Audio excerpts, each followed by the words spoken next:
dehors du délits qui sont liés aux droits de la presse, c'est-à-dire que même si on est une personne normalement constituée qui ne passe pas ses journées à injurier son prochain sur Internet, ce qu'on appelle en droit un bon père de famille, on n'est pas à l'abri de poursuites pour une atteinte aux droits d'auteur. Dès lors qu'on utilise des photos, des articles, des musiques, des dessins qui ne sont pas libres de droit.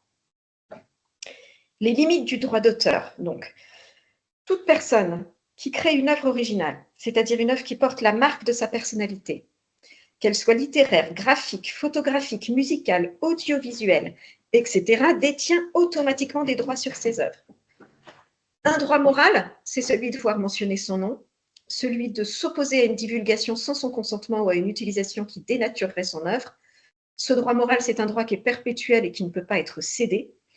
Et un droit patrimonial, le droit d'interdire ou d'autoriser sa reproduction en percevant en contrepartie une rémunération.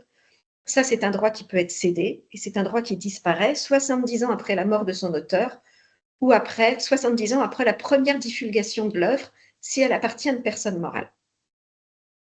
Je précise qu'une œuvre peut être doublement protégée par le droit d'auteur et par un droit plus spécifique comme le droit des dessins et modèles ou comme le droit des marques. Donc là, vous avez une protection qui va être encore renforcée.